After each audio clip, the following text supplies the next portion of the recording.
Lutung Kasarung. Alkisah di Jawa Barat, tinggallah raja yang bijaksana dan arif bernama Prabu Tapa Agung. Raja yang sudah tua menyerahkan tahtanya kepada putri bungsunya yang bernama Purbasari. Hal ini membuat putri sulungnya Purbararang merasa iri dan dengki terhadap Purbasari.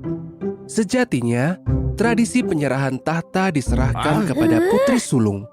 Namun raja lebih memilih Purbasari karena memiliki pribadi yang baik dan bijaksana.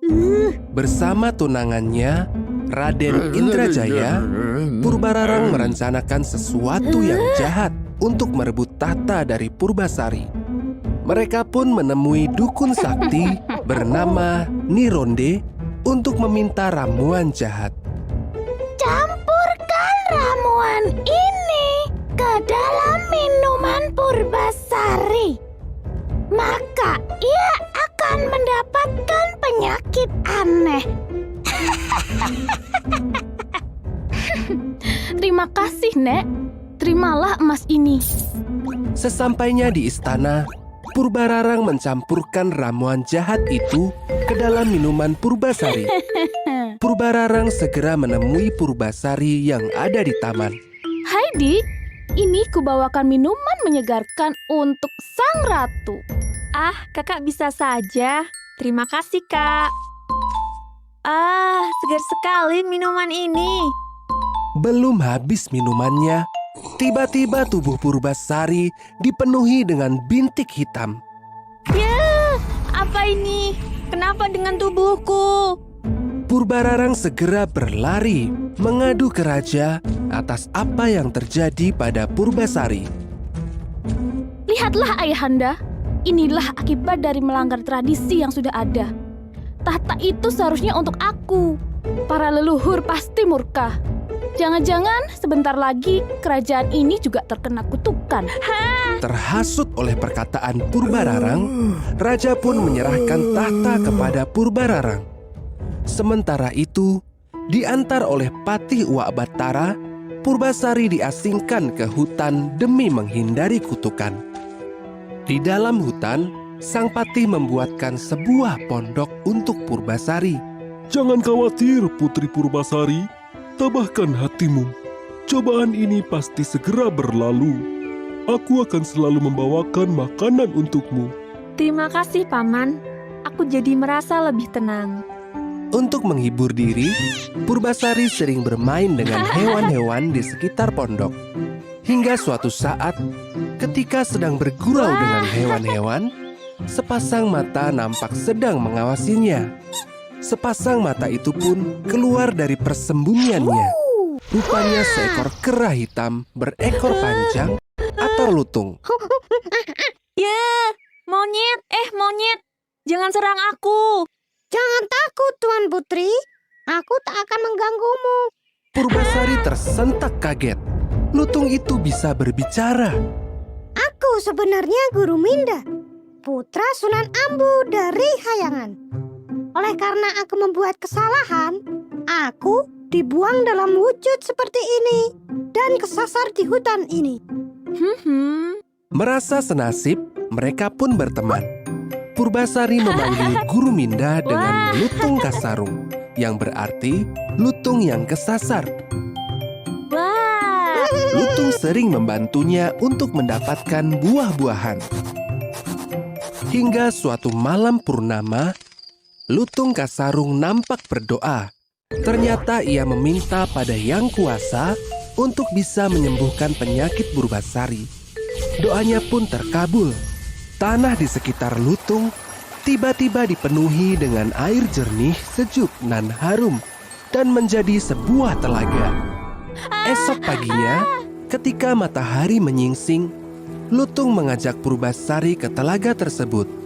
Menjebur dan mandilah di telaga ini. Niscaya penyakit Tuan Putri akan sembuh. Purbasari pun menuruti perkataan lutung. Ia segera menceburkan diri ke telaga itu.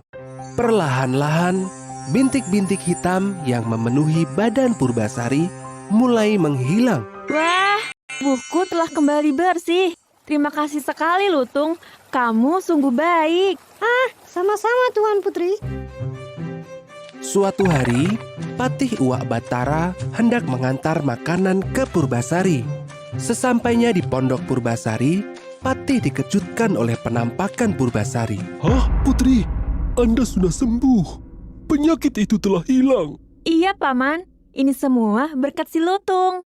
Ah, syukurlah.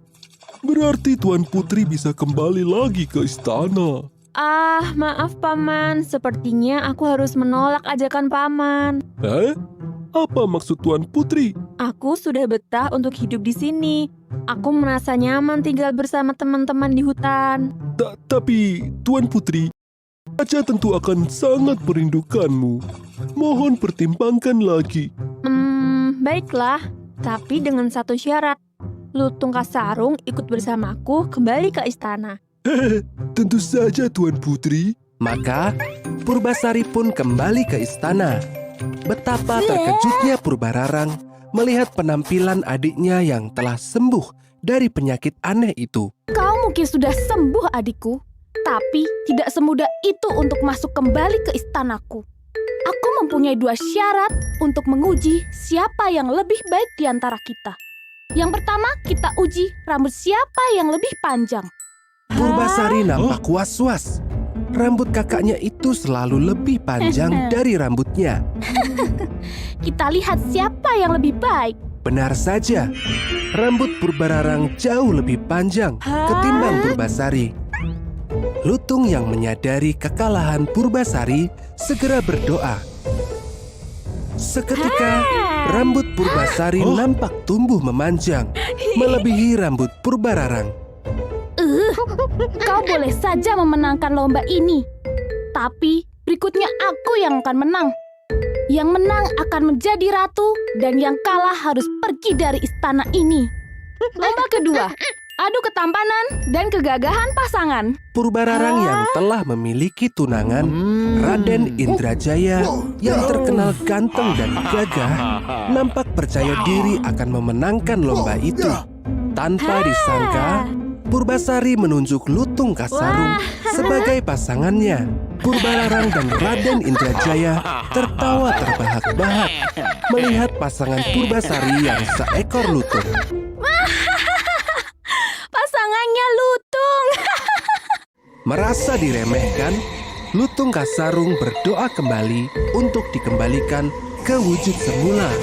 Ajaib, Lutung Kasarung berubah kembali ke wujud manusia. Ia terlihat jauh lebih tampan dan gagah dibandingkan dengan Raden Indrajaya. Semua orang terhenyak melihat ketampanannya itu. Oh tidak, ini artinya aku harus keluar dari istana ini. Tidak usah, Kak. Tinggallah di sini bersamaku. Terima kasih adikku. Maafkan aku. Selama ini aku telah jahat padamu. Iya, Kak. Aku sudah memaafkanmu dari dulu. Putri Purbasari pun dinobatkan kembali sebagai ratu kerajaan. Kali ini, sang kakak Purbararang bisa menerima penobatan adiknya. Akhir cerita, Putri Purbasari pun akhirnya menikah dengan Lutung Kasarung atau Guru Minda. Mereka juga mengajak teman-teman hewannya dari hutan.